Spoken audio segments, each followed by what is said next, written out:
안녕하세요. 반갑습니다. 네.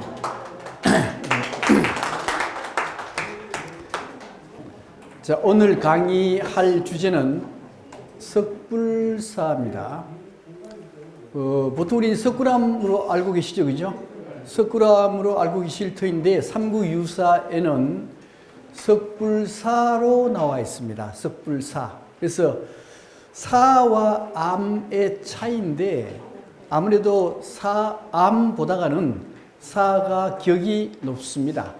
예, 그래서 처음에 만들 때도 석불사였는데 굳이 석굴암으로 할 필요가 있겠는가 하는 생각이 들어요.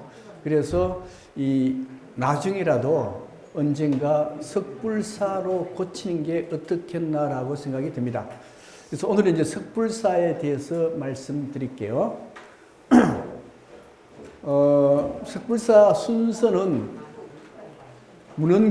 문헌기록하고 그 다음에 창건동기, 구조, 도상해석 이렇게 되겠습니다. 원래 석불사에 대한 기록은 세 군데 있어요. 맨 처음에 나온 것은 일현스님, 고려 때 일현스님이 삼국유사를 썼는데 이게 1280년 전후에 썼습니다. 그 다음에 불국사 사적기인데요. 불국사 사적기는 일현스님이 1046년에 썼다라는 설이 있어요. 설이 있고 이걸 회인스님이 1708년에 교정했다라 그럽니다. 그래서 불국사 사적기인데 결국 이거는 1700년대에 쓰여졌다라고 볼 수가 있어요.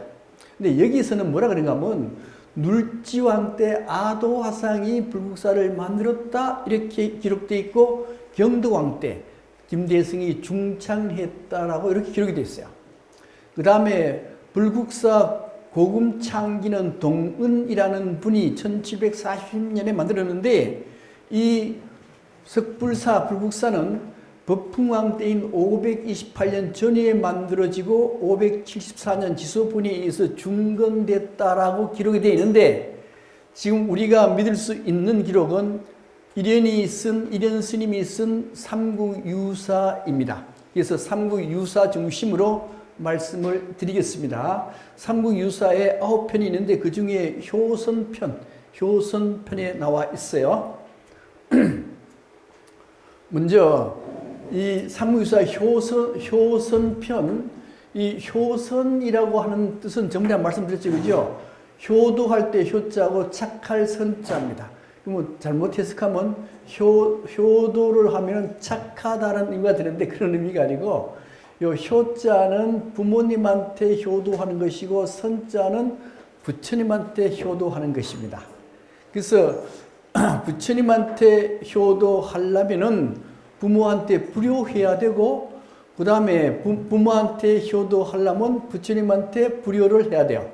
그래서 어느 게 더 우선이냐 하는 게 효선편에 실려 있습니다. 근데 효선편에서는 뭐라고 얘기하는가 하면은 효선편에서는 어느 부모가 부처님 되겠다 그러는데 자기 아들이 부처님 되겠다라고 하는데 나를 위해서 출가하지 마라 할 부처님이 어디 있겠는가? 그래서 부처님한테 효도하는 걸 또 우선시해요. 이게 효선편인데 효선편 안에 대성효 이세 부모 신문왕대조 요 조에 석불사하고 불국사의 창건 연기가 기록이 되어 있습니다. 먼저 이게 모량리가 어딘가 하면 지금의 어디요? 저쪽에 근천쯤 돼요. 근천에 경조라는 여인이 있었는데 이 경조라는 여인은 집이 가난해요. 가난한데 아들이 하나 있었으니 그 아들이 대성입니다. 대성이고 그 다음에 이 경조라는 여인은 집이 가난해서 보간이라는 좀 부잣집의 땅을 몇 마지기 빌려다가 농사를 짓고 살았어요. 그런데 어느 날 흥륜사, 신라 최초로 지은 절이 흥륜사인데 흥륜사의 스님, 점계 스님이 보간이라는 집에 와가지고 시주를 청합니다. 시주를 청할 때 보간님은 워낙 보시를 많이 하십니다. 그런데 이 보시를 하시게 되면은 만배의 이득을 얻습니다라고 얘기를 해요. 그래서 김대성이가 이 점계 스님이 하는 얘기를 들었어요. 듣고 난 뒤에 자기 어머니한테 와가지고 뭐라고 얘기하는가 하면, 우리가 지금 이렇게 가난한 이유는 전생에 보시를 안 해서 지금 가난합니다. 그러니 지금 보시를 해가지고 후생이라도 도모하는 것이 좋지 않겠습니까? 라고 말씀을 말을 하니까 경주란 여인이 뭐라는가 하면, 우리 집에 보시할 돈이 하나도 없다. 보시할 돈이 없어서 보시를 못한다. 그러니까 이 대성이, 여기 보관으로부터 물려받은 땅 있지 않느냐, 그거 보시합시다. 그래, 그럼 우리 그거 보시하자. 그래서 경조가 그 땅을 점계 스님한테 보시했어요. 보시하면은 만배 이득을 얻어야 될 거 아니에요. 그런데 얼마 안 있어서 김대성이가 죽어버렸어요. 그래서 그 만배 이득이 안 되잖아요, 죽어버리면. 그래서 그 만배 이득이라는 의미가 뭔가 하면, 만배 이득이라는 것은 현생의 이득도 있을 수 있고, 그 다음에 죽어서 다음 세, 내세에서 만배 이득을 얻는다는 의미도 있습니다. 또 한 가지는 나한테 이득 오는 게 아니고 그 이득이 다른 사람한테로 간다는 것도 돼요. 만약에 어떤 사람이 보시하잖아요, 그죠? 보시하면은 보시를 받는 사람이, 나도 저 사람처럼 열심히 보시해야 되겠다라고 보시하잖아요. 그 사람들이 계속 이어져 나가면은 만몇망 이어지면 그게 만배의 이득을 얻게 된다라 하는 겁니다. 따라서 보시에서 의해서 얻어지는 이익은 지금 바로 내한테 이득이 오는 게 아니고 내세에 올 수도 있고 다른 사람에 의해서 이득이 갈 수도 있다. 이렇게 생각하시면 되겠습니다. 그래서 일단 김대성이 죽었는데 죽은 그날 밤에 제상인 김문량의 집 위에 하늘에서 소리가 들렸어요. 모량리에 사는 김대성을 너한테 맡기노니 너가 잘 길러라 하는 소리가 들렸습니다. 그로부터 그 김문량의 부인한테 태기가 생겨가지고 임신했죠. 임신하고 난 뒤에 애가 태어났어요. 태어났는데 이게 손을 꽉 쥐고 있어. 손을 꽉 쥐고 있어서 억지로 손을 펴봤더니만 금간자에 대성이라는 이름이 적혀 있더라. 그래서 김문량이 이게 하늘에서 외치는 소리가 맞는지 한번 알아봐야 되겠다. 그래서 모량리에 가가지고 조사해 봤더니만 그때 소리칠 때 김대성이 죽었다는 사실을 알았어요. 그래서 김대성의 친어머니를 모셔와서 김문량과 같이 살았습니다. 살았는데 어느 날 김대성이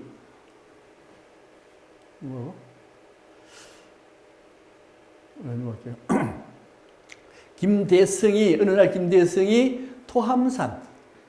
토함산에 올라가서, 원래 김대성이 사냥을 잘했어요. 토함산에서 사냥을 했습니다. 근데 이제 곰 사냥을 했는데, 그때, 지금은 곰 없죠? 곰 없어요. 호랑이도 없습니다. 그래서 아마 김대성 시대, 신라 시대는 곰이나 호랑이가 있었는 걸로 봐요. 그래서 김대성이가 곰을 잡았어요. 곰을 잡았는데 그날 저녁에 꿈속에 곰이 나타나가지고 김대성이한테 호통을 치는 겁니다. 네 이놈 감히 나를 잡아? 근데 그냥 안 두겠다. 그래서 김대성이가 꿈에서 곰한테 싹싹 빌었어요. 싹싹 빌으니까 곰이 뭐라고 얘기하는가 하면, 나를 위해서 절을 지어준다면은 내가 너 용서해 줄게. 그리고 김대성이가 깨어났습니다. 깨어나서 곰을 위해서 절을 하나 지었으니 그 절 이름이 장수사라고 하는 겁니다. 웅수사 혹은 장수사라고 해요. 그런데 그 절터, 토함산 부근의 절터를 찾아보니 절터에 별로 없어요. 없는데 코롱호텔 아시죠? 그죠? 코롱호텔 뒤쪽으로 좀 올라가면 여기에 절터가 하나 있는데 여기에 3층 석탑이 있습니다. 3층 석탑이 있는데 석가탑하고 많이 닮았어요. 그 시대에 아마도 그 시대 여기에 절을 지었을 것이다 추정해가지고 이걸 장수사지라고 얘기를 해요. 전자가 붙었으니까 100% 맞는 것은 아닙니다. 그리고 난 뒤에 김대성은 대우각성을 해가지고 사냥 같은 거 때려치우고 드디어 사찰을 짓기 시작해요. 열심히 불교를 믿고 그 다음에 사찰을 짓기 시작하는데 전생의 부모를 위해서는 석불사를 짓고 현생의 부모를 위해서는 불국사를 지었다라고 삼국유사에 얘기를 합니다. 이제 지었는데 이게 석불사를 지은 동기를 두 가지 설로 얘기를 해요. 첫 번째는 효행호국설, 부모한테 효도하는 거하고 나라를 지킨다는 두 가지 이유 때문에 석불사를 지었다는 설이 있는데 그 설을 주장한 사람들이 바로 요분들이에요. 고유섭 씨, 황수영 씨, 문명대 씨, 정수호 씨 이런 분들이 그런 설을 해요. 그래서 이건 아까 삼국유사에 나왔었던 전세에서의 부모 효도하는 것이고 또 하나는 문무왕이 삼국 통일했습니다. 삼국 통일하고 난 뒤에는 신라를 침략해 들어올 수 있는 나라는 왜구요. 왜구인데 왜구가 들어올 수 있는 가장 좋은 지점은 지금에 있는 대왕암 지역. 대왕암 지역으로 들어온 위치가 가장 좋기 때문에 여기가 군사 요충지가 됩니다. 군사 요충지인데 그 요충지에 대왕암을 바라볼 수 있는 군사 요충지에 석굴암 불국사를 지은 것은 이런 이유 때문에요. 나라를 지키자고 하는 호국설 때문에 지었다 하는 것들이 이 두 분들 얘기입니다. 그 다음에 경덕왕의 등남기도처라는 것인데 경덕왕에게는 첫 부인이 누군가 하면 산모부인입니다. 산모부인 사이에 애가 없어요. 애가 없어서 산모부인을 폐하고 마늘부인을 부인으로 왕비로 삼았습니다. 삼았는데 애가 없어요. 애가 없어서 스님한테 얘기를 했습니다. 스님, 당신은 천재와 통하니 하늘에 올라가셔가지고 나한테 자식 좀 내려주게 해주세요. 그래서 스님이 올라갔어요. 올라가서 만났더니만 천재가 뭐라는가 하면은 딸은 줄 수가 있다 그랬어요. 그래서 그 스님이 경두한테 내려와가지고 딸 준다 하는데요. 그러니까 아니야, 한번 다시 올라가 봐. 그래서 다시 올라가서 물었어요. 물으니까 아들은 줄 수가 있는데 아들을 주면은 나라가 망합니다. 그랬어요. 이제 경두왕한테 그렇게 얘기하니까 경두왕이 나라가 망해도 좋으니까 아들 달라 그래. 그래서 아들을 낳았습니다. 그 아들이 누군가 하면 해공왕이요. 해공왕인데 해공왕은 나중에 죽음을 당하죠. 그죠? 그래서 망해버리죠. 망해버렸는데 그때 아들을 달라고 한 기도처. 하늘은 이제 천재 만나려면 하늘 올라갔다 왔다 해야 되니까 거기서 기도해가지고 하늘을 오락내락 했다. 그 장수가 어디냐? 바로 석불사라고 하는 겁니다. 그거 주장하는 분들은 이런 분들이 주장했죠. 효행은 삼국유사에 나와 있는 것이고 호국의 의미인데 호국은 석굴암이 또 해가 떠오른 쪽을 바라다 봐요. 그러니까 석굴암 여기 있는데 해가 떠오른 쪽이 어딘가 하면 대왕암 쪽을 바라다 보고 있거든요. 이 대왕암은 누구 무덤인가 하면 문무왕이 죽을 때 뭐라고 했는가 하면 나는 용이 되어서 왜구가 쳐들어오는 걸 막겠노라 해서 동해에 뼈를 뿌려 달라 그랬죠. 거기가 대왕암이거든요. 그래서 대왕암을 바라다 보고 있으니 아마도 여기에 석굴암이라고 하는 것은 문무왕의 유지를 받드는 그런 목적으로 석굴암을 지었을 것이다라고 추정을 해보는 겁니다. 그 다음에 등남기념처, 아까 등남기념처는 아까 얘기했죠. 그 얘기고요. 사상적 배경입니다. 사상적 배경인데 이것은 화엄사상과 법화사상에 의해서 만들어졌다라 하는 건데 그 의미가 뭔가 하면 요겁니다. 요 그림에 대해서는 전에 한번 말씀을 드렸어요. 드렸는데 다시 한번 이거 굉장히 중요하거든요. 다시 한번 말씀을 드리겠습니다. 이것은 우리 경전 중에 최고의 경전은 법화경과 화엄경이라고 얘기를 해요. 법화경과 화엄경의 핵심 사상, 그 우주관이 이건데요. 먼저 불교에서는 불교 전체 우주를 한자로 나타내라고 했을 때 그 한자를 법으로 나타내요. 이 법을 인도 말로는 다르마라고 얘기합니다. 도교 같은 건 도가 되죠. 이제 이 법인데 이 법을 두 자로 나타내라고 하면은 일심으로 나타내요. 일심인데 이 일심이라는 것은 한문을 해석하면은 한 마음이요. 한 마음인데 한 마음 이렇게 해석하지 않습니다. 해석하지 않고 어떻게 이 심자를 해석하는가 하면은 인연으로 해석을 해요. 그래서 인연에 의해서 모든 것이 같다는 의미, 이런 같다는 의미를 동시에 포함하고 있어요. 그러니까 이걸 조금 더 길게 하면은 인연을 좀 더 길게 쓰면은 중중무진연기라고 하는 겁니다. 이 중중무진연기라 하는 것은 이게 뜻을 풀이하면은 겹치고 겹쳐서 이 끝인 자거든요. 끝이 없는 인연에 의해서 세상이 다 이루어졌다. 이걸 중중무진연기라고 해요. 그런데 이 중중무진연기가 화엄사상의 가장 중요한 핵심이요. 우주관입니다. 왜 이게 우주관이 되는가 하는 문제인데 그걸 설명할 때 뭘로 설명했는가 하면은 국화예패스라는 시를 가지고 얘기를 했어요.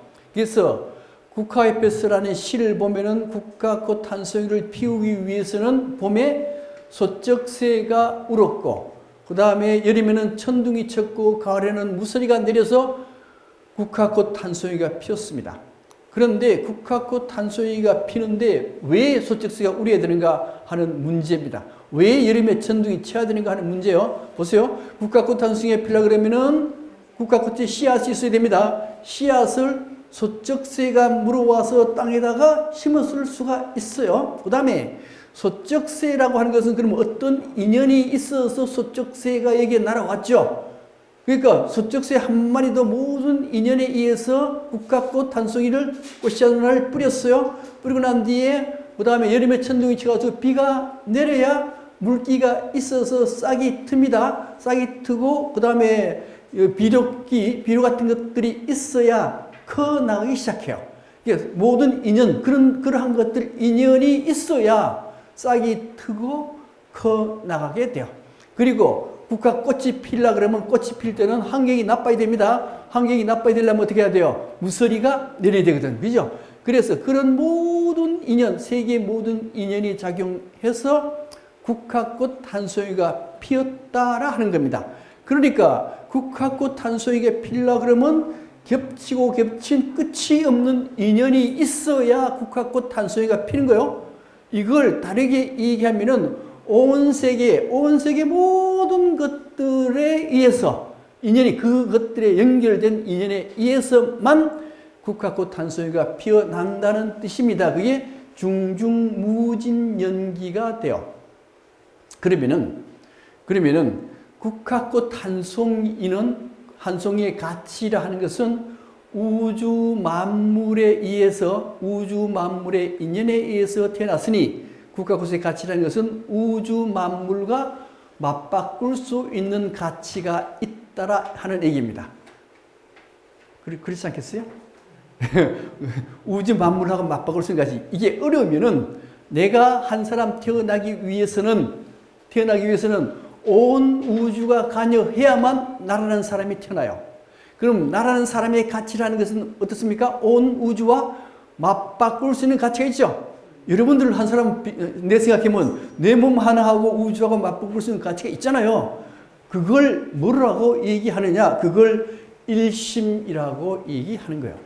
그러니까 일심이라고 하는 것은 세상의 모든 만물 하나하나가 태어나려면은 우주의 모든 인연이 작용해야만 태어나니 우주 만물 하나하나는 우주와 맞바꿀 수 있는 가치가 있다라고 보는 겁니다.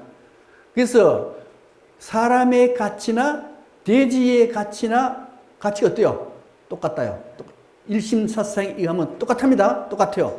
하물며 사람의 경우 귀한 사람이나 천한 사람이나 가치는 똑같아요. 똑같은데 그걸 다른 말로 표현할 수가 없으니 그걸 뭐라고 표현하느냐? 일심이라고 표현을 해요. 이 일심은 어디서 나는가 하면 원효 스님이 해석한 대승기시는 소의 그 일심사상을 얘기를 해요. 그래서 우리나라의 모든 사상의 가장 중요한 핵심은 일심사상이요. 모든 사람은 다 평등하다. 모든 사람은 가치가 다 같다. 이걸 원효 스님이 내세움으로써 원효 스님이 우리나라 스님 중에서 최고의 스님이 된 겁니다. 이게 일심사상이에요. 그런데 이 일심사상 중에 여기에 국화꽃 한 송이하고 우주하고 비교했을 때 국화꽃 한 송이가 더 중요하다라는 사상, 요걸 일즉다라고 해요. 다 보다가 하나가 더 중요하다. 일즉다, 하나가 곧 전체, 이런 뜻입니다. 이거는 일즉할 때 하나가 곧 전체.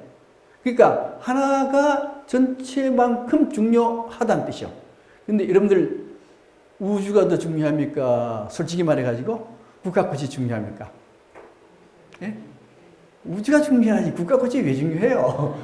그런데 그 국화꽃 말고 만약에 여러분들이라고 생각하면 여러분들이 중요합니까? 국화꽃이 중요합니까? 내가 중요해요. 그때 이게 1입니다. 그런데 이게 하엄사상이요. 하나가 중요하다라는 거에 하엄사상이 되고 법화사상은 뭐가 하면 다즉일이요. 모든 사람들이, 모든 물건들, 모든 물질들이 다 붙여. 이런 뜻이요. 다즉일. 그런 뜻이요. 그래서 이 법화경에서는 뭐라고 얘기하는가 하면은 법화경에서는 모든 사람들이 다 붙여. 나중에 다시 붙여. 왜 붙인가 다시 설명드리는데 예를 들면 이런 거예요. 예를 들면은 이제 학교에 학생이 60명 있어요. 60명 있는데 초등학생 반 60명이잖아요. 그죠? 근데 60명 중에는 반드시 한두 명은 못된 놈들이 있어요. 맨날 장난치는 놈들이 있어. 그래서 선생님들이 미워 죽겠어. 악당이야, 걔네들. 근데 선생님이 어느 날 가정방문 갔습니다. 가정방문 갔더니만 그 두 사람들한테 부모가 없어요. 부모가 없고 할머니가 애를 길러요. 할머니가 애를 기르니까 돈이 없네? 돈이 없으니까 준비물 해오라는데 준비물을 할 수 없잖아요. 준비물을 할 수 없으니까 애가 준비물 안 해가지고 와서 할 게 없어. 할 게 없으니까 옆에 놈 찝쩍거려야지, 그죠? 그래야지 할 거 아니에요, 그게. 그 옆에 놈 자꾸만 찝쩍거려. 그러면 선생님이 가정방문하고 난 뒤에 가를 악당으로 생각하겠어요, 안 하겠어요? 악당으로 생각 안 하는 거예요. 아, 저런 사정이 있기 때문에 저렇게 행동할 수밖에 없구나. 이렇게 생각하는 거예요. 그 다음에 살인마가 있는데 살인마의 집을 가보니까 야가 살인마가 될 수밖에 없는 사회 환경에 처해 있더라고요. 그러면 그 나쁜 살인마가 그러면 정말로 세상에 최고의 악당이냐? 아니죠. 사회가 그렇게 만들었죠. 알고 보면 부추한 거예요. 알고 보면. 그래서 세상의 모든 사람들의 환경, 사회적인 환경 다 인연을 다 추서해 보면은 사실은 다 부처. 모든 것들이 다 부처. 이게 뭔가 하면요, 다즉일사상이라고 하는 겁니다. 거기에 대한 얘기는 나중에 다보탑 설명할 때 다시 얘기할 거예요. 예, 그래서 다즉일요사상, 모든 사람들이 다 귀하다 하는 건 법화사상이 돼요. 그런데 석불사는 뭐에 의해서 만들어지는가 하면 하엄사상에 의해서 만들어져요. 하엄사상이라고 하는 것은 뭐가 중요해요? 하나, 나 자신, 하나가 중요하다는 게 하엄사상이 되는 겁니다. 근데 이제 여기, 원래 이제 석불사 쪽을 김상현 교수는 해인산매경으로 얘기를 해요. 해인산매경인데, 해인이라는 얘기는 들어보셨죠? 해인은 뭐요? 해인사해인이요, 해인사해인이고, 그 다음에 그 진각종의 시민당이라고 들어보셨죠? 그 시민당하고, 그 다음에 여기에 있는 해인하고 의미가 같아요. 의미가 같은데, 여기에 요 심자가 뭔가 하면은, 아까 말씀드렸던 중중무진연기 심자요. 중중무진연기 심자니까 그건 우주가 되죠. 우주 전체가 뭐로 되어 있어요? 중중무진연기로 되어 있죠. 중중무진연기로 되어 있는 게 이게 심이요. 심이고 이 심은 해와 같아요. 해는 굉장히 큰 게 바다죠. 바다. 그래서 이 바다를 우주로 본 것이고 그것은 바로 심, 중중, 무진, 연기와 같은 세계, 요 세계는 바로 법신 세계가 되는 겁니다. 법신 세계가 되고, 그 다음에 요 인은 수행자, 사람, 중생들입니다. 그런데 해인삼매경, 석불사를 뭐라고 얘기하는가 하면 해인삼매의 경지, 그걸 석불사라 그런다 이거요. 해인삼매라는 게 뭐냐? 삼매라 하는 것은 우리 독서 삼매에 빠진다는 얘기 들어보셨죠? 독서에 빠져서 혼이 없다. 무아의 상태. 무아의 상태에서 누가 들어와요? 부처가 들어와요. 그래서 해인삼매라 하는 것은 해와 인이 합일된 상태. 부처와 중생이 합일된 상태. 그러니까 중생이 깨달음에 이르는 상태. 이걸 해인삼매라 그래요. 그래서 석불사는 해인삼매에 속해요. 불국사는 사자분신 삼매경. 사자분신이라고 뭔가 하면 사자가 승리를 해서 팍 뛰어드는 거. 이거 사자분신이라 그러는데 그 의미는 뭔가 하면 내가 깨달았어요. 깨닫고 난 뒤에 중생을 구제하기 위해서 사자처럼 팍 뛰어드는 거. 이걸 사자분신 삼매경이라고 합니다. 그래서 석불사는 해인삼매 깨닫는 거. 불국사는요. 사자분신 삼매 다른 중생을 깨닫게 하기 위해서 탁 뛰어드는 거. 그게 불국사란 얘기입니다. 넘어갈게요. 오전에 거하고는 다 이게 다르게 나오네. 그 다음 이게 이제 경허 스님 얘기도 한번 더 하고 갈게요. 이 경허 스님은 왜 얘기 나오는가 하면 중중무진연기 때문에 나온 거예요. 중중무진연기 때문에 나오는 건데, 이 경허 스님, 전에 한번 얘기했을지 모르겠는데, 얘기했다, 전에. 얘기했죠? 안 했어요? 살인한 거. 이게 그럼 얘기할게요. 이 경허 스님은 수덕사에 계셨어요. 수덕사 천장암에 계셨습니다. 천장암에 계셨는데, 그 수덕사 계실 때, 여기 시중드는 스님이 살해당했어요. 살해당했어요. 그래서 모든 증거를 보니까 경허 스님이 살해한 걸로 나왔어요. 그래서 모든 사람들은 경허 스님이 그 시동을 죽였다라고 다 생각하고 있는데, 경허 스님은 그 소식을, 그런 얘기를 멀리하고 해인사로 가셨습니다. 해인사로 가시는데, 그때 경허 스님의 제자가 누군가 하면 만공 스님이었어요. 이 만공 스님이 하도 소문이 흉흉하게 나니까 한번 확인해 봐야 되겠다 해서 해인사로 와서 경허 스님을 만났습니다. 그래서 경허 스님이 스스로 얘기하기를 바라는데 이 얘기를 안 해요. 이 얘기를 안 해서 만공 스님이 경허 스님한테 뭐라고 얘기했는가 하면 그 시동 말인데요. 그 죽은 시동 말인데요. 그러니까 경허 스님이 뭐라고 얘기하는가 하면 그래. 그놈아 내가 죽였어. 이렇게 얘기하더란 거예요. 그래서 만공 스님이 크게 낙담해서 돌아왔는데 나중에 실제 그 시자를 죽인 살인자를 잡았어요. 살인자를 잡았는데 경허 스님은 본인이 죽이지도 않았는데 왜 죽였다라고 하는가 하는 문제입니다. 왜 죽였다라고 했는가 하면은 원래 죽인 살인자, 가장 큰 살인자는 바로 죽인 사람이고, 그 다음에 그 시자가 살인을 당했을 때 또 두 번째 인연이 있는 사람, 그 인연이 있는 사람이 경허 스님 본인이었다 이거요. 본인이었다. 근데 실제 죽이지는 않았지만은 시자 한 사람이 죽을 때는 세상의 모든 인연이 작용해서 한 사람이 죽은 거예요. 한 사람이 죽는데 가장 크게 영향한 사람은 실제 죽인 놈이고, 두 번째 영향 미친 사람은 자기가 아니겠는가.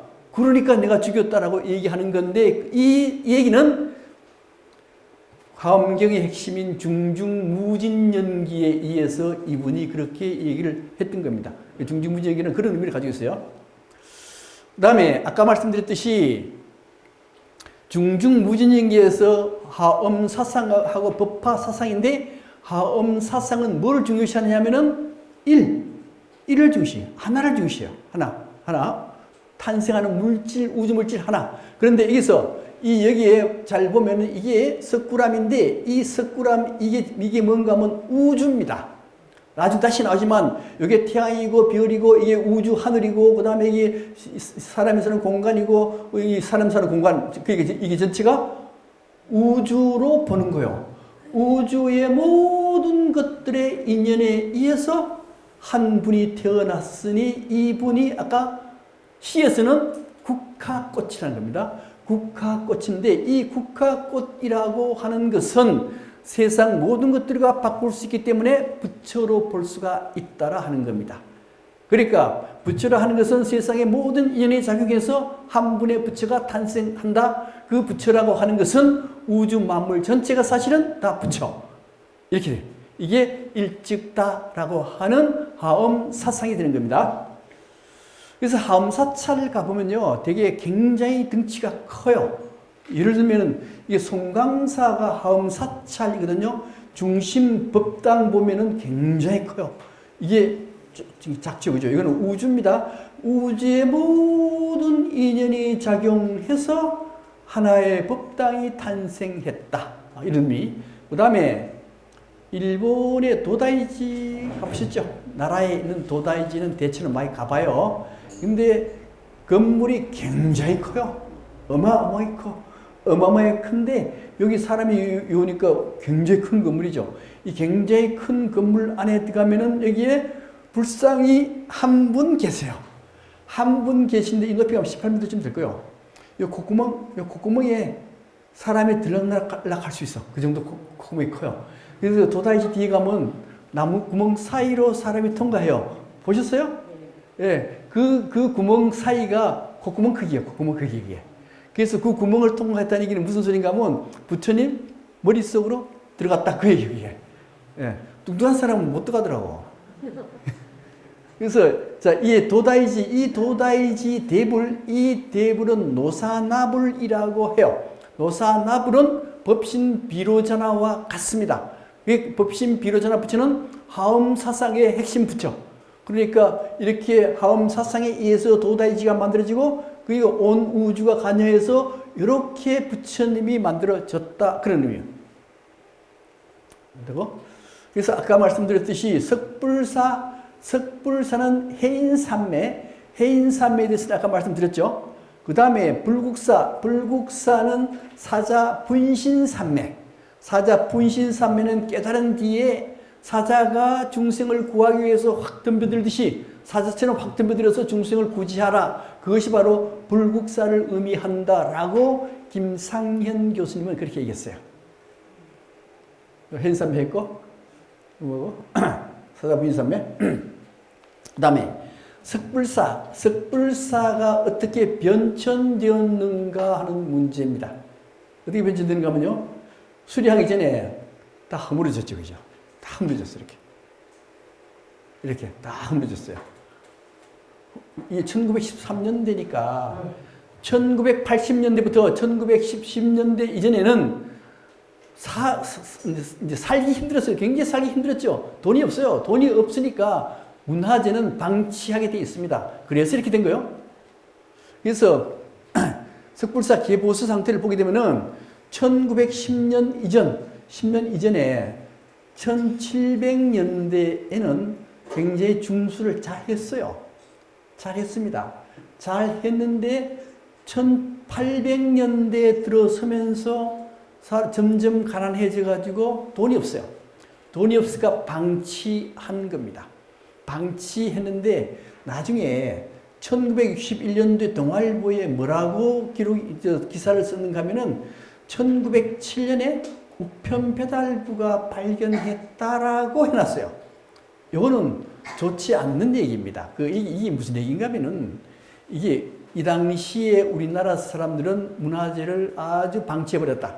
방치해버렸는데 일본 사람에 의해서 발견이 되었다라는 얘기가 되어 있죠. 잘못하면은. 그래서 이게 발견되면서 일본 사람이 문화재를 수리했다는 의미로 해석이 돼요. 이거는 별로 좋은 얘기 아니기 때문에 이런 게 있다 하더라도 해설할 때 절대 이런 얘기 하면 안 됩니다. 안 돼요. 그리고 난 뒤에 일본에 의해서 개보수가 진행이 됩니다. 1차가 1913년부터 1915년 사이에 완전히 해체가지고 복원했어요. 완전히 해치해서 복원되는데 가장 문제가 되는 게 뭐냐 하면은 이 문제 되는 게 이거였어요. 이거 해치죠? 해치고 난 뒤에 요거 보이죠? 요거. 이게 뭐 이 시멘트. 일본 사람이 시멘트로 싹 싸발라 버렸어요. 싹 싸발라 버렸어요. 싸발라 버리면 어떻게 되느냐? 원래 여기 보면 여기 냉각수가 밑에 흘러요. 한가득은 냉각수 이렇게 흘러서 여기 감로수 있죠? 감로수 쪽으로 흘러나갑니다. 또 한가득은 이렇게 흘러서 불국사 대웅전 밑으로 흘러나가요. 자, 이렇게 흘러나가는데 여기에 물이 차가워요. 물이 차가운데 처음에 신라 사람들이 만들었을 때는 이것도 없어요. 이 건물 없어요. 이게 통합니다. 통하고 그 다음에 여기에는 시멘트로 안 싸발라요. 그냥 흙으로 돼 있어요. 돌로 돼 있습니다. 흙과 돌이니까 여기에 찬 기운, 찬 공기 이런 것들이 땅 이쪽으로 흘러나가요. 흘러나가도록 되어 있는데 시멘트로 딱 싸발라버려. 딱 싸버리면은 여기가 온도가 올라가죠. 가면 습기가 있게 돼요. 습기가. 여기는 물이 차요. 물이 차고 온도가 여기는 올라가고 습기가 있으니까 냉각이 돼버려. 여기 습기가. 냉각이 돼서 여기 불상들한테 상들한테 물이 결로현상. 물이 줄줄줄 흘러내려요. 물이 줄줄 흘러내려가지고 이걸 해결할 방법이 없어요. 해결하려면 어떻게 해야 되는가 하면 여기에 싸바른 시멘트를 뜯어내야 되는데 이 시멘트를 얼마나 철저하게 잘 싸발라놨는지 뜯으면은 이것들이 훼손돼 버려요. 훼손되어서 이걸 철거를 못합니다. 철거를 못하니까 어쩔 수 없이 이걸 만들어요. 이걸 앞에 건물 만들고 이걸 봉해버려요. 봉하고 여기에 습도 조절해야죠. 습도 조절하는데 에어컨으로 습도 조절을 하게 만들어버렸어요. 이렇게 해서 간신히 해결을 했던 겁니다.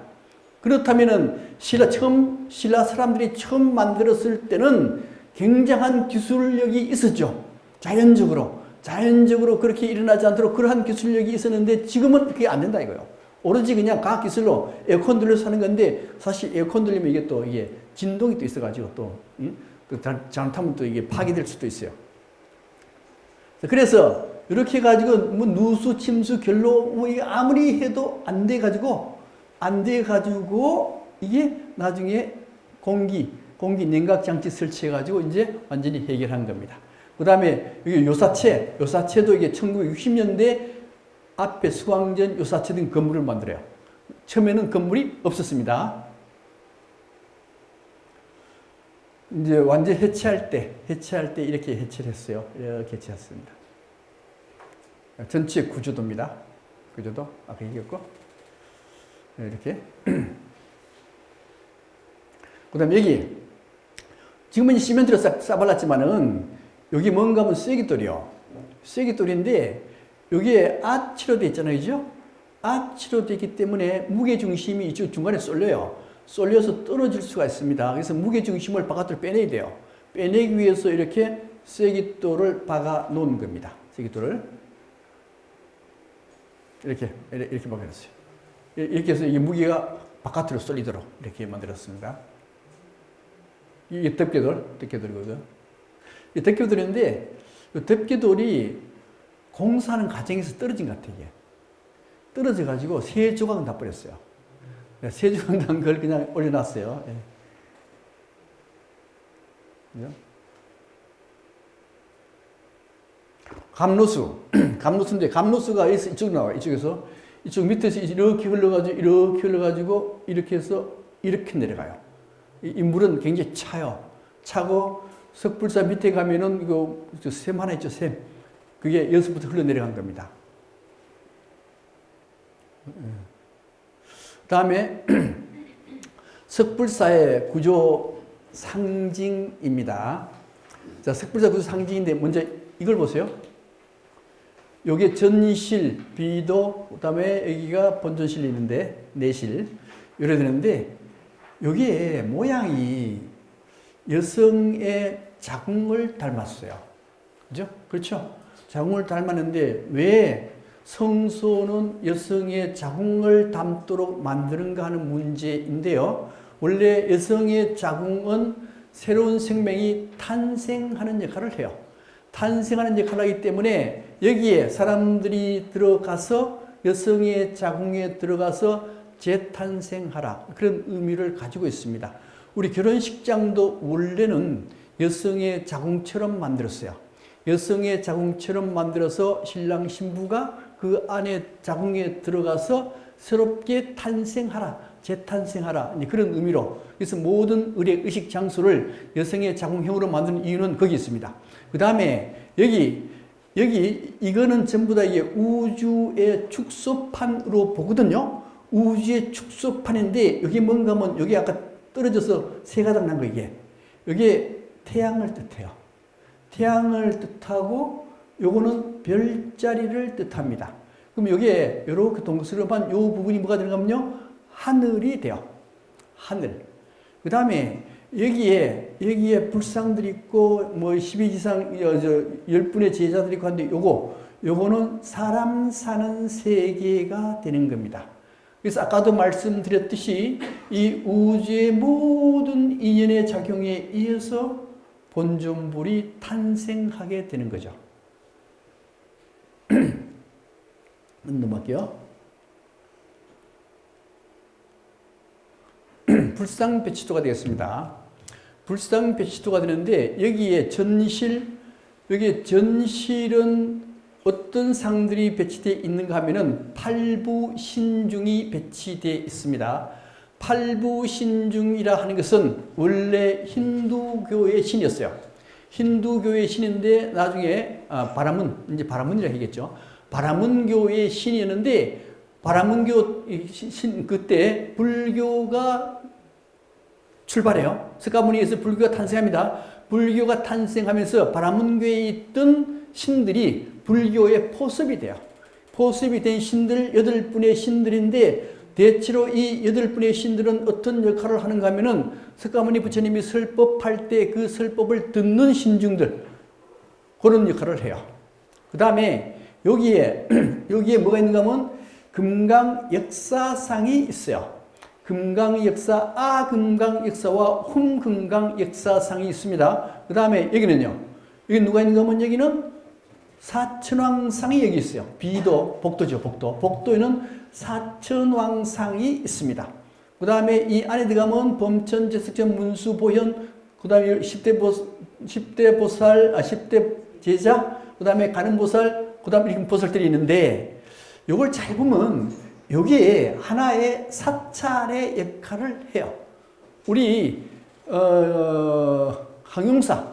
황룡사를 잘 보면 그 황룡사에 문이 있고 그 안에 뭐가 있는가 하면 문 안에 뭐가 있어요? 문 안에 사천왕이 있었죠.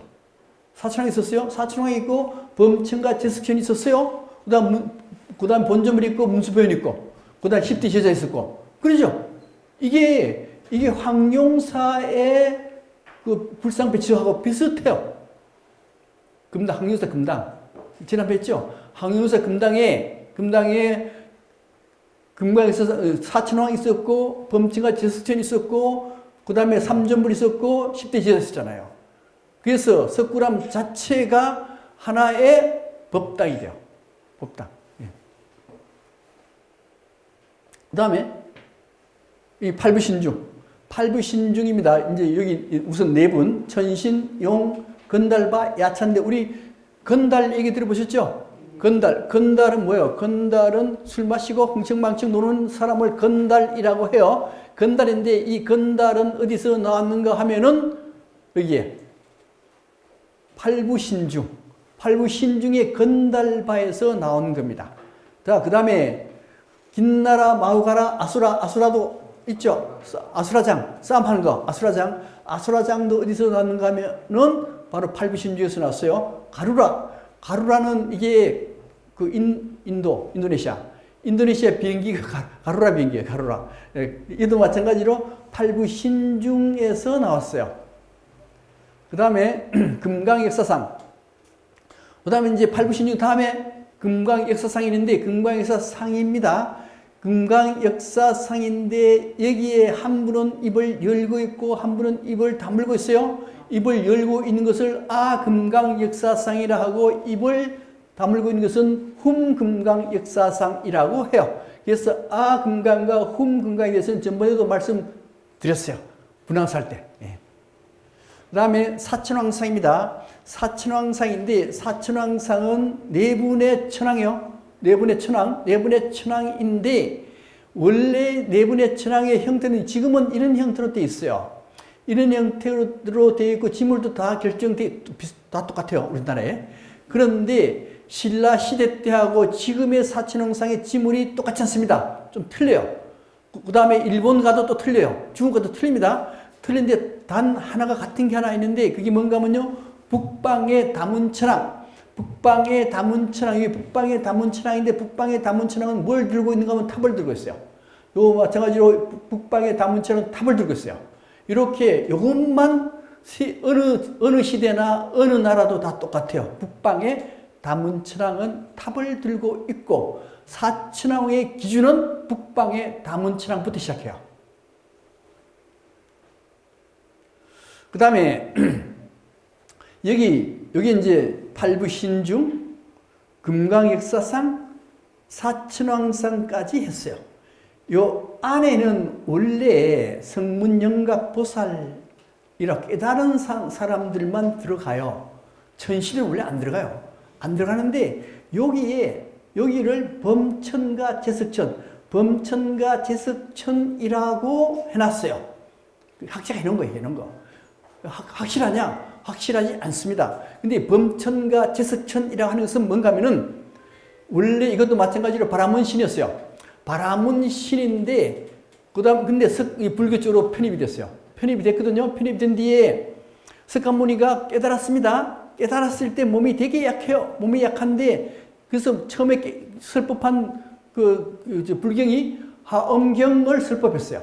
하엄경을 설법하니까 하엄경은 되게 어렵거든요. 이거는 대학 원생이 공부하는 건데 처음 초등학생한테 하엄경 딱 들으니까 신자들이 다 도망가 버렸어요. 도망가니까 석가모니 부처님이 뭐라고 얘기했는가 하면 나는 열반에 들어야 되겠다. 도저히 중생 제도 못하겠다. 열반에 들어야 되겠다 했을 때 극구 말리신 분이 누군가 하면 범천과 제석천이요.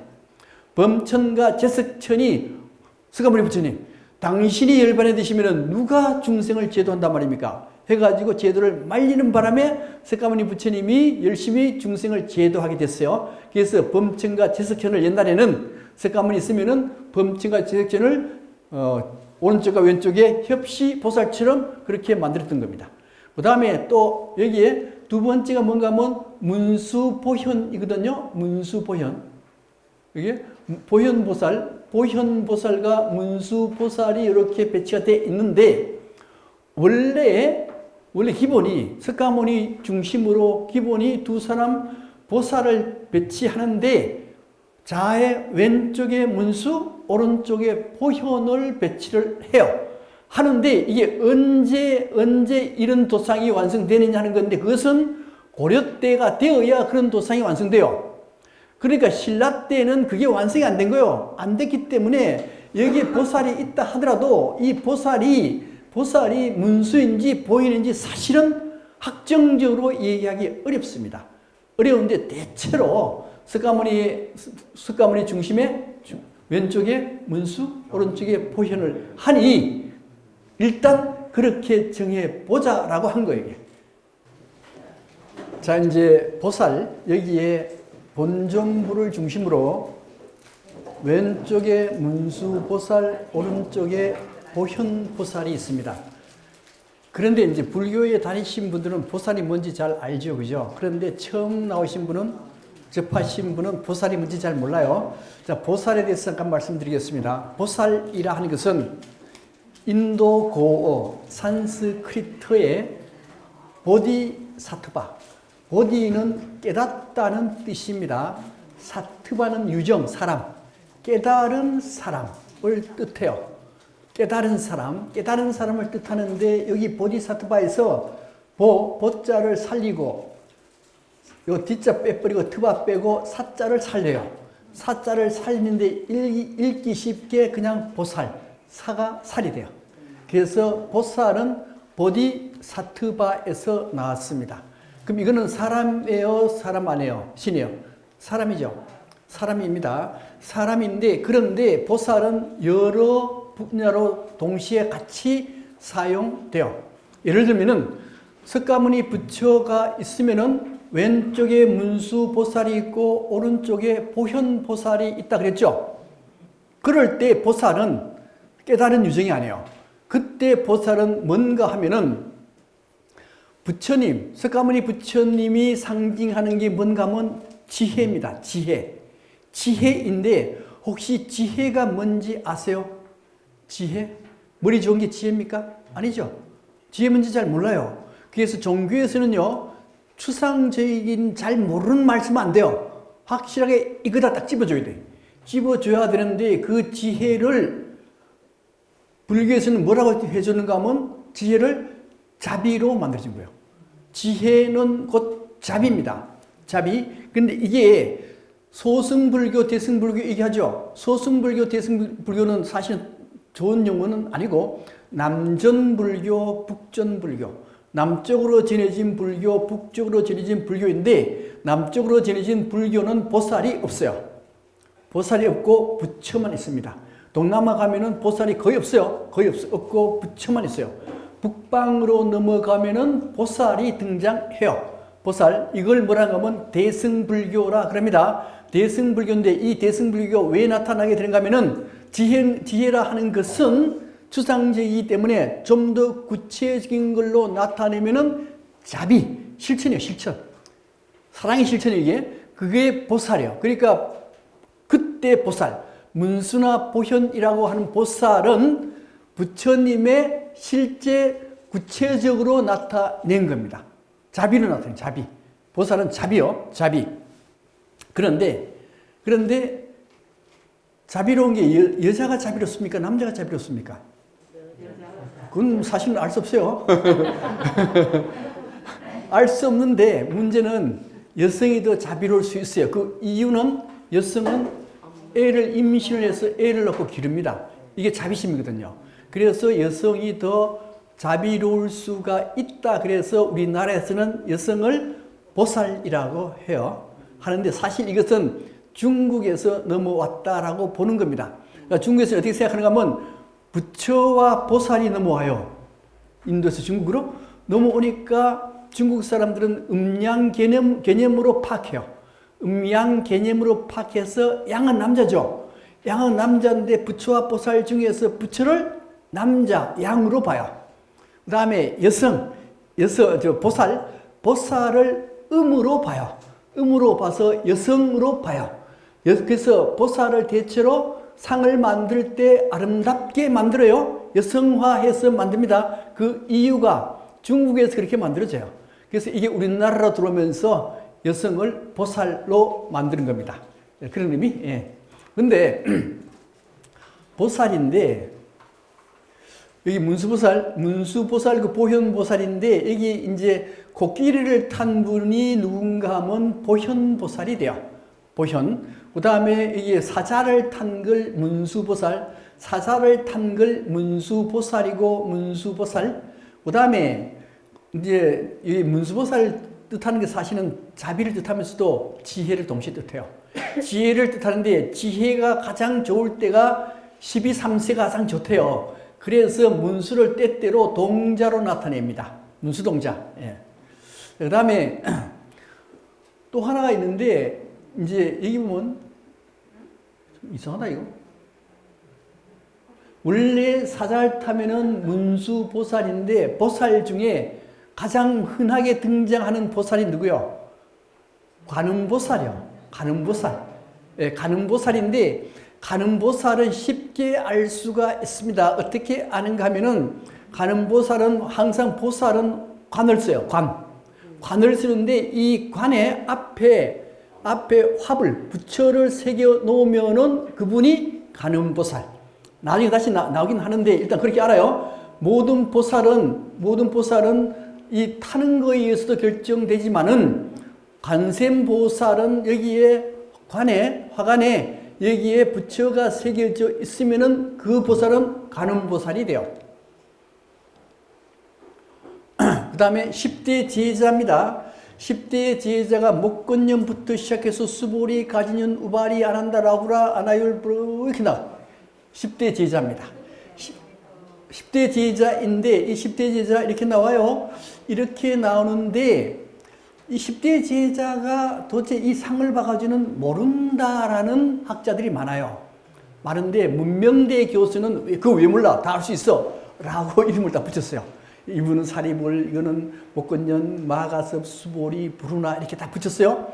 붙였는데 그래도 몰라도 두 사람은 다 알 수 있어요. 가장 나이 많은 사람하고 가장 나이 적은 사람. 가장 나이 많은 사람이 누군가 하면 마하가섭 존자입니다.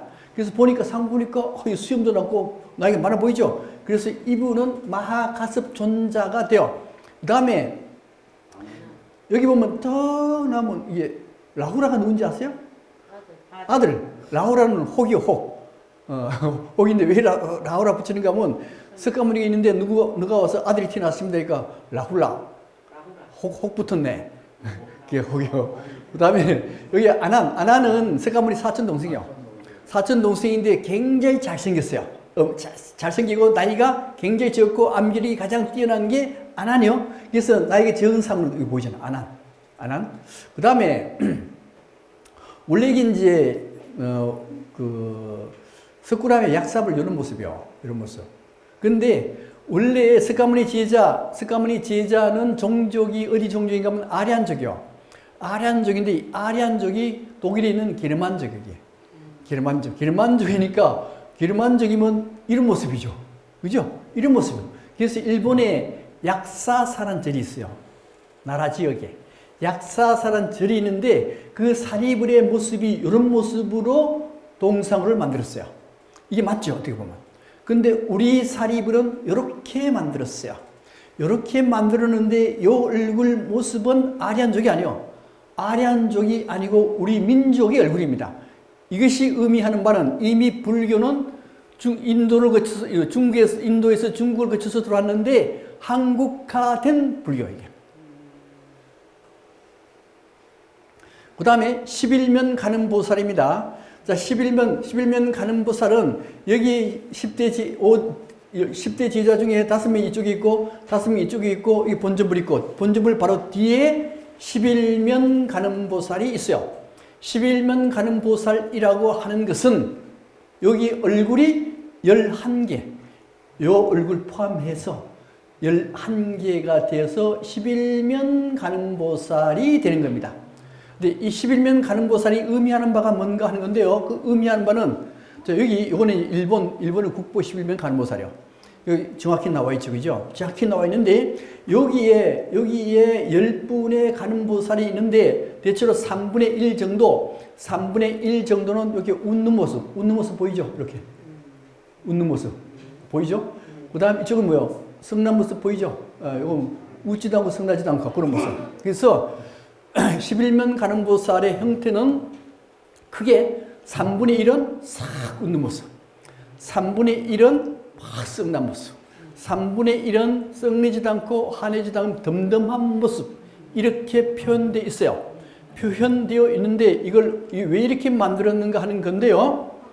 자, 우리 아들이 셋 있었어요. 아들이 셋 있는데 때때로 장남은 좀 말을 잘 들어요, 그죠? 장남은 말을 잘 들어가지고 부모가 싹 웃기만 해도 애가 공부 열심히 해요. 그런데 셋째 아들, 이놈은 특히 셋째 아들이 문제되잖아요, 그죠? 셋째 아들은 이게 말을 도둑치 안 들어. 공부도 하나도 안 해. 하나도 안 하면 어떻게 해야 돼요? 화를 내면서 두들겨 패야 공부를 하게 되는 거예요, 이게. 그 다음에 둘째 아들은 공부 잘하는 것도 아니고 말 잘 듣는 것도 아니고 말 잘 안 듣는 것도 아니에요. 그런 아들의 경우는 하나하나 잘 가르쳐 줘야 돼요. 그것은 웃는 모습도 아니고 썩내는 모습도 아닌 것. 이렇게 세 분류로 나타낸 겁니다. 그러니까 이 말 잘 듣는 애는 화내면 오히려 안 돼요. 싹 웃기만 하고 그건 네 알아서 잘 해라 이렇게 해야 되고 말 안 듣는 막 두들겨 패야 돼. 두들겨 패야 되는데 그 두들겨 패는 거하고 그 다음에 싹 웃는 거하고 두들겨 패는 거하고 웃는 거하고 부모의 사랑은 다른 겁니까? 같은 겁니까? 예? 같은 거예요, 이게. 같은 거예요. 썩내는 게 무슨 의미를 가지고 있는가 하면은 네 잘 되라는 부모의 자비심의 발로입니다. 썩내는 것 그 자체가.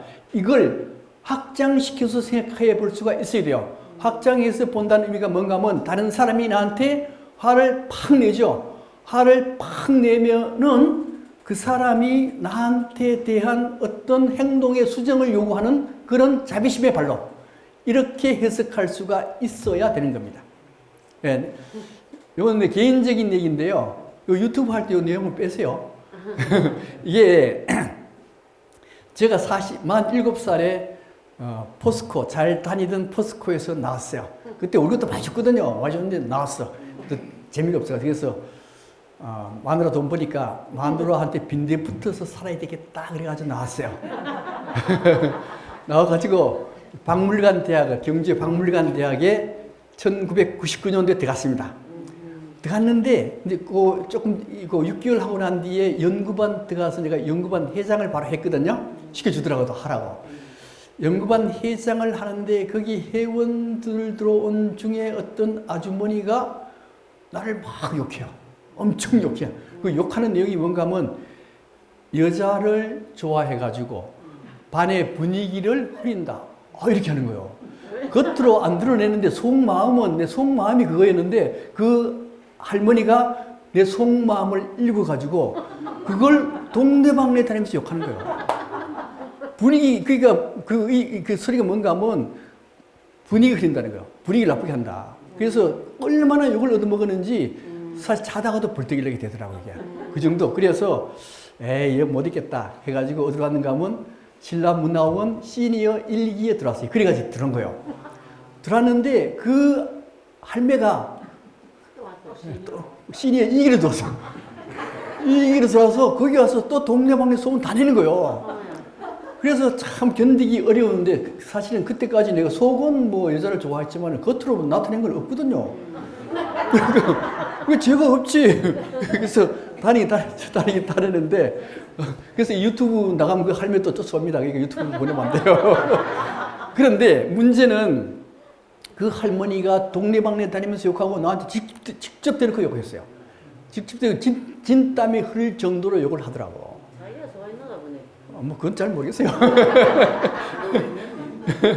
그래서 근데 문제는 그 할머니의 욕설 때문에 내가 어떻게 변했겠어요? 행동을 조심하고 또 조심해서 인간답게 바뀌게 되는 거예요, 이게. 그래도 돼요. 그게 그러니까 욕하는 그걸 그렇게 받아들여라 이거요. 그렇게. 예, 그런 의미를 가지고 있는 게 여기에 11면 가는 보살의 성냄 모습의 것들입니다. 그 다음에 감실보살상이 이렇게 했어요. 감실보살상. 감실보살상이 원래 여기 구멍이 10개거든요. 10개인데 8개밖에 없어요. 그래서 뭐 2개는 뭐 일제 통치시대 때 뭐 일본 놈들이 도둑이 갔다 뭐 이렇게 얘기하는데 확실하지 않습니다. 예, 뭐 그런 얘기를 굳이 해설하면서 할 필요도 없고요. 근데 여기 11면 가는 보살상, 감실보살상이 이렇게 쫙 나와요. 나오는데 문명대 교수는 요 보살들의 이름을 다 알 수 있다 라고 다 기록해 놨어요. 근데 실제 다 알 수 없는 경우가 있어요. 근데 이걸 보고 누구란 걸 알 수 있는 상들이 있습니다. 예를 들면은 여기 딱 보면은 여기 요 보살은 관을 썼는데 여기에 불상을 새겼어요. 합을 새겼어. 그럼 이건 누구요? 관음보살이요. 관음보살. 예. 그 다음에, 요 보살상 보세요. 요 보살상 보면은 다른 보살상들은 전부 다 관을 다 썼는데, 요 보살상은 관을 안 썼어요. 그럼 이게 누구요? 지장보살이에요. 예, 지장보살. 그 다음에, 여기, 요 상은 좀 관도 안 쓰고 뭐 이상하게 웅크려서 있는 상이요. 웅크려서 있는 상인데 이 상이 일본 가도 이 상이 있고 실크로드에 가도 이 상, 요 그대로 이런 모습의 상이 있어요. 이 상을 뭐라 하는가 하면요. 유마거사라 그래요. 유마거사인데 유마거사가 나오는 경전이 하나 있는데 그 경전이 유마경이라고 하는 경전입니다. 유마경의 내용을 보면은 유마거사가 아파요. 엄청나게 아픈데 거사니까 출가승이 안 해요. 일반 신도입니다. 근데 유마거사가 엄청나게 아픈데 석가모니 석가모니 제자들이 문병 가야 되는데 문병 안 가요. 왜 안 가는가 하면 유마거사가 워낙 똑똑해. 제가 신자이긴 하지만은 경전에 너무 밝아서 제자들이 잘못 갔다는 욕먹기 일수입니다. 그래서 아무도 안 가요. 아무도 안 가니까 석가모니 부처님이 문수보살 보고 네가 가봐라. 그래서 문수보살이 갔어요. 문수보살이 가가지고 유마거사한테 물어봤습니다. 어디가 아프십니까? 그러니까 유마거사 애기가 일반 대중, 사바 중생이 아프기 때문에 내가 아픕니다 라고 대답해요. 이게 무슨 소린가 하면은 우리 엄마가 애를 낳았어요. 애를 낳았는데 금방 애 낳았어요. 그럼 애가 아프면은 엄마가 어때요? 같이 아프죠. 이 공감 능력, 공감이라 그러거든요. 공감. 그런데 우리는 내 애가 아플 때만 아프지 옆집 애가 아프면 아파요, 안 아파요? 안 아프죠. 그런데 석가모니 부처님은 공감 능력이 굉장히 발달을 했기 때문에 중생이 아파도 같이 아파해요. 아파한다고. 근데 이게요, 자꾸만 그런 훈련을 쌓게 되면은 다른 사람이 불행하게 되면 마치 내 불행처럼 여겨지는 경우가 있어요.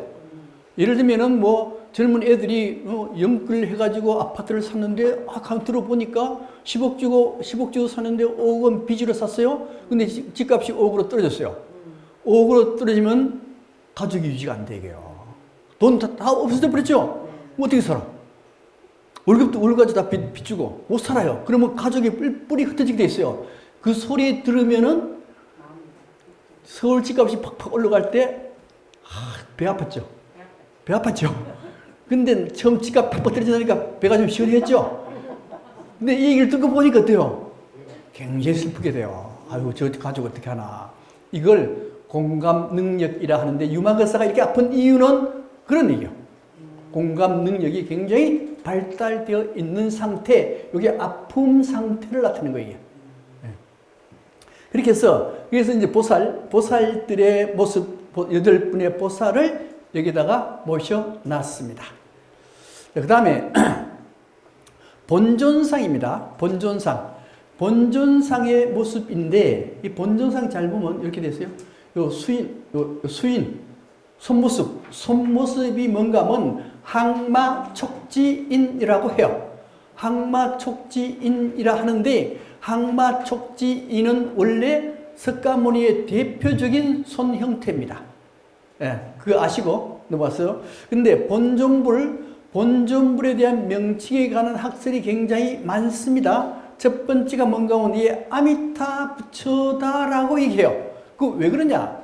왜 그런가 하면 여기 여기 석굴암에서 미타굴이라는 현판이 하나 나왔어요. 현판.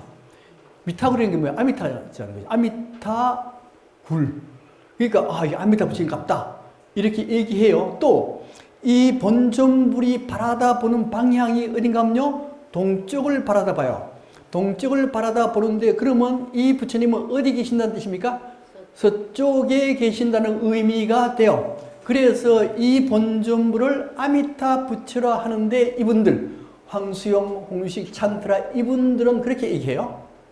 그 다음에 이분들이죠. 유명한 분들이죠. 이분들은 뭐라고 얘기하는가 하면, 자, 이 수인이 손모습이 석가모니의 손모습이다. 그래가지고 이 본존불은 석가모니 부처라고 얘기를 합니다.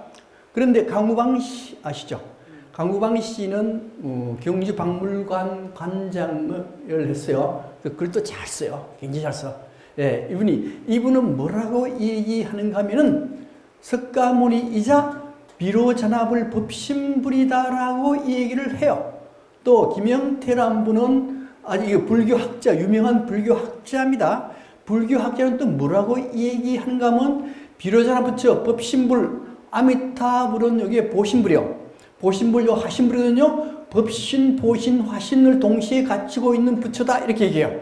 이게 무슨 의미냐 하는 건데, 기독교에 보면은 삼위일체설이라는 게 있습니다. 삼위일체설을 하는 것은 성부, 성자, 성령은 세 분이면서도 한 분, 한 분이면서 세 분. 이게 삼위일체설이라고 해요. 그런데 불교에서도 삼위일체설이 있으니 그 삼위일체설은 법신, 보신, 화신은 세 분이면서 한 분, 한 분이면서 세 분. 그러니까 어때요? 같다요. 같다. 비로자나 부처라 해도 되고 아미타 부처라 해도 되고 석가모니 부처라 해도 된다라 하는 겁니다. 이분 김영태란 분은 그렇게 얘기를 했어요. 그러니까 석굴암에 있는 불상은 어느 부처라고 확정적으로 얘기를 못하죠. 확정적으로 얘기를 못하기 때문에 본전불, 그냥 본전불 이렇게 이름을 붙인 겁니다. 본전불이라 그래야 돼요. 다르게 얘기하면 안 됩니다. 근데 이제 아까 얘기했듯이 수인이 항마촉진인데 왜 아미타 부처라 그러는가 하는 문제인데 전번에 우리 부석사 답사 썼죠. 부석사 무량수전에 거기에 부처님 국보 부처님이 계시는데 이 부처님은 서쪽에서 동쪽을 바라다 봤어요. 동쪽을 바라다 보고 그 전각이 무량수전이기 때문에 이 부처님은 반드시 아미타 부처님이요. 아미타 부처님에도 불구하고 수인, 여기 손 모습을 보면은 이게 항마촉지인입니다. 항마촉지인이기 때문에 석가모니 수인이지만은 아미타 부처로 봐요. 그래서 여기 아까 석굴암의 본전부를 아미타 부처라고 해도 된다라 하는 얘기가 여기서 나오는 겁니다. 그 다음에 본尊의 상징 해석이요. 석가모니 본전불이 석굴암에서 딱 자정을 했습니다. 자정을 할 때에 그 세계는 소우주, 우주의 축소판에 자정을 했습니다. 하고 난 뒤에 마의 문제를 해결해야 되는데 그때 항마촉지를 하는데 그 이전에 앉은 자리를 잠깐 볼게요. 앉은 자리를 잘 보면은 이게 앉아 계시는데요. 앉아 계실 때 금강대자에 앉아 계십니다. 앉아 계시고 요 밑에 뭐를 깔았는가 하면 풀을 깔았어요.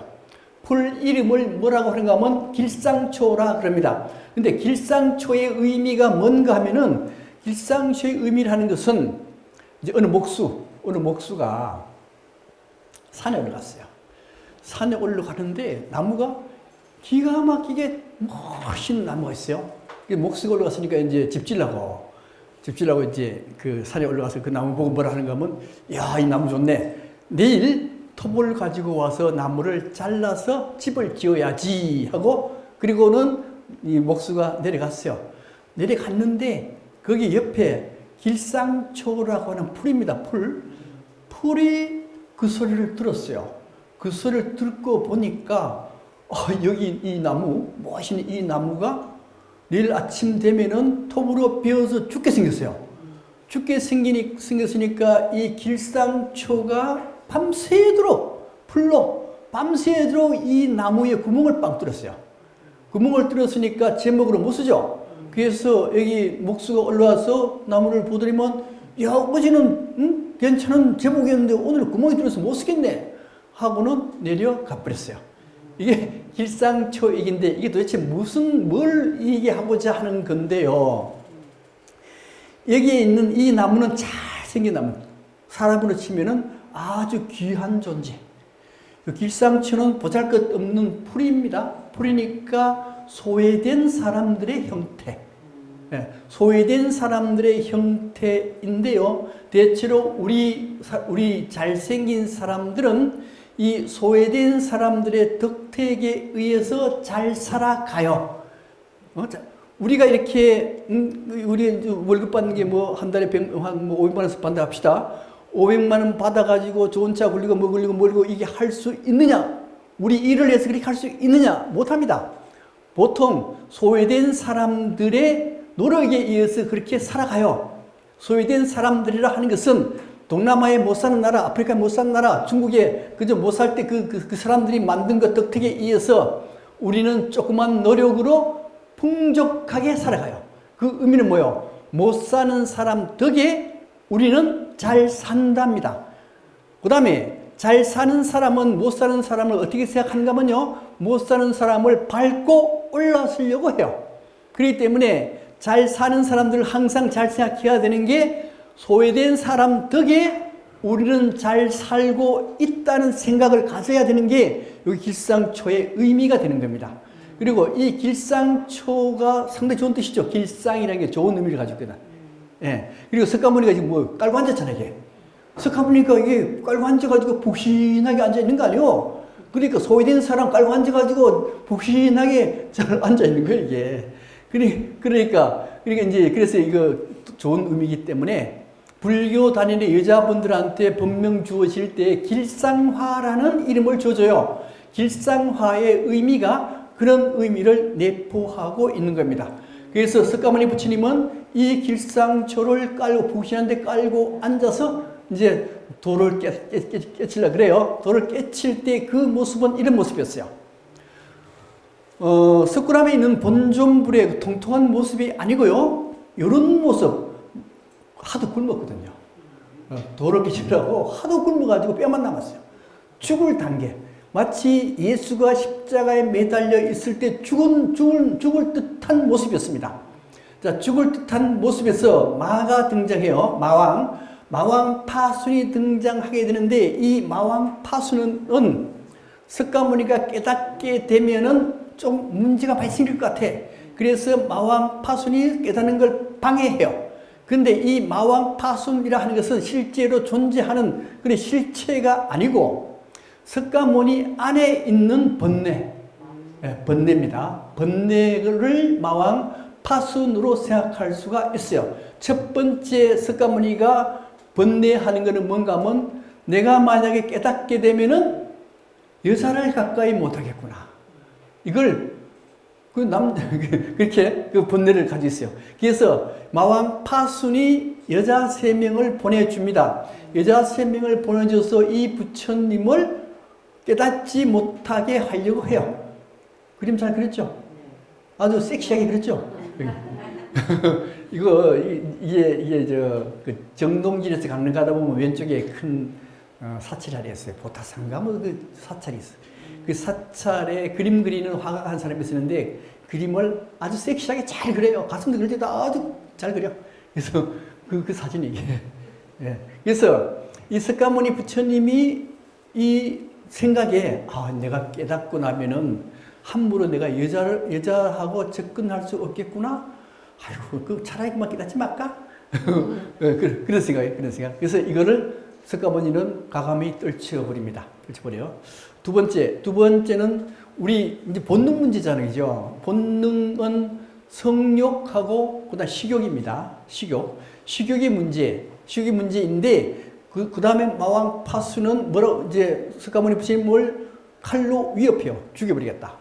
생명 문제죠. 삶의 문제, 삶과 죽음의 문제가 걸리게 되어 있습니다. 그랬을 때 지금 손 모습이 이게 무슨 모습인가 하면요, 선정인이라고 해요. 선정인에서 손을 하나 풀어요. 손을 하나 풀어서, 이 선정인에서 손을 하나 풀어요. 푸는데 이게 뭔가 하면 선정인은 항마요. 항마이면서 선정인에서 지금 이게 마왕이 덤벼들잖아요. 마왕이 덤벼드니까 마왕에 대항해서 촉지는 뭐예요? 땅을 가리킨다. 땅을 가리켜요. 땅을 가리키면서 뭐라고 얘기하는가 하면요, 대지신모요. 이 금강대자에 앉을 사람이 누구인가 증명하라, 이렇게 얘기해요. 대지신모를 불러냅니다. 그 대지신모의 의미가 뭔가 하는 건데요. 자, 대지신모, 이게 있는 상태에서 사실 죽음의 상태. 거의 죽음의 상태요. 예수가 십자가를 메고 가는 그런 상태와 같아요. 같습니다. 자, 그 다음에 이게 안 되네요. 자, 이 대지신모라 하는 것은 어떤 성격을 가지고 있는가 하면은, 여기에 이걸 미랄의 신하라고도 얘기를 해요. 밀알에 신다는 것은 우리 옥수수 밀 혹은 밀알을 대지에 심어요. 대지에 심었을 때 여기서 다시 싹이 터오르게 되는 겁니다. 그런데 여기서 문제가 되는 것은 만약에 밀알을 땅에 심었는데 싹이 안 트면은 사람 큰일 나죠. 큰일 납니다. 그래서 어떻게 하는가 하면요, 신을 여기다가 묻어요. 신을 땅에다가 묻습니다. 왜요? 네가 들어가서 여기에 싹을 틔워라, 이런 뜻이요. 이게 원래 신석기 시대, 농사 짓던 시대에 그렇게 했어요. 했는데 그게 헷것의 신화에 나와요. 헷것의 신화에서 헷것에 죽었습니다. 헷것에 죽고 난 뒤에 하늘을 갔다가 시신이 5가닥으로 떨어졌어요. 그죠? 5가닥으로 떨어졌는데 그걸 합치려고 그러니까 뱀이 합치지 못하게. 그래서 그냥 무덤을 쓰는데 그게 뭐예요? 오릉인데 신은 이게 하늘에 올라갔다는 것은 헷것새가 신이 됐다는 걸 의미해요. 신이 됐습니다. 그래서 땅에 떨어져서 시신이 5가닥 나더라도 신이요. 신은 죽지 않습니다. 죽지 않으니까 그 신을 땅에다가 묻었어요. 왜 시신을 5개를 땅에 묻었느냐? 그것은 오곡의 씨앗을 싹 틔워라. 그런 의미가 내포됐다라고 합니다. 그러니까 항상 신이 들어가서 싹을 틔우게 돼요. 이게 밀알의 신화인데, 이 밀알의 신화가 그러니까 기독교 쪽으로 들어가요. 고등종교 쪽으로 들어갑니다. 고등종교 쪽으로 들어가서, 밀알을 땅에 심은 것은 원죄가 되고, 이 원죄를 누군가 대신 죄를 갚아야 되는데, 누가 갚는가 하면 예수가 대신 죄를 갚죠. 십자가에 매달려서 대신 죄를 갚습니다.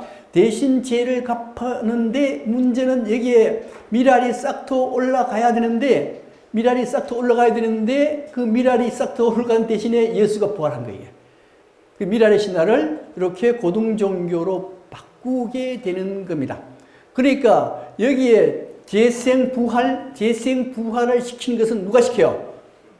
대지신모가 하는 거예요. 대지신모. 이게 기독교만 있는 게 아니고 불교에도 있어요.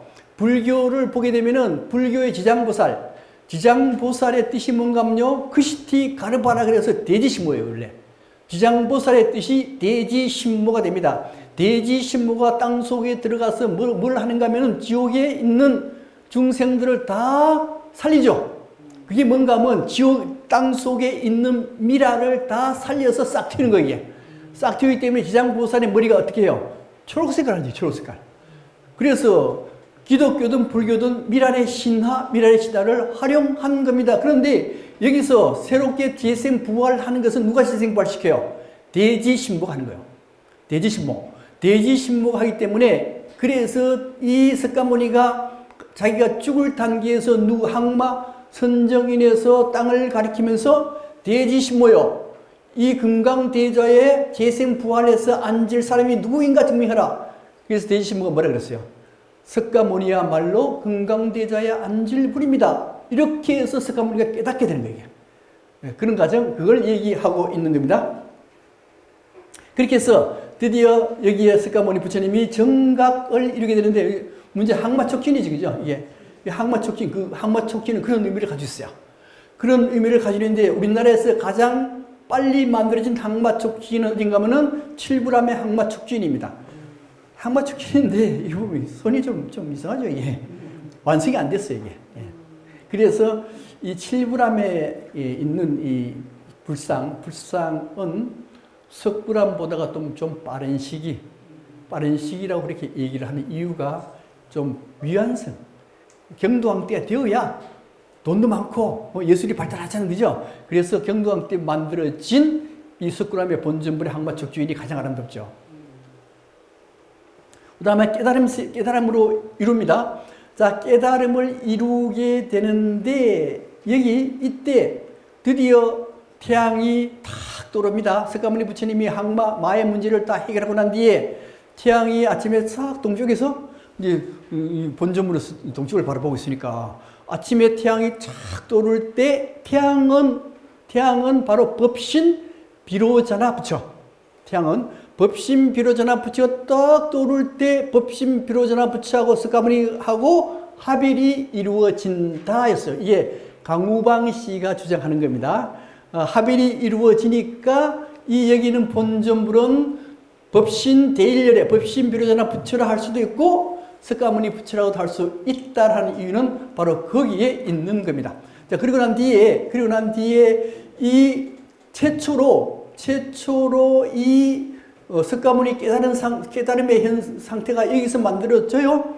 이 만들어졌다는 의미는 도대체 뭔가 하면은 석가모니 시대를 재현한 거죠. 석가모니가 깨달은 시대를 재현한 겁니다. 그 의미는 지금 이 순간에 이 석굴암에서 현재 석가모니가 깨닫고 있다요.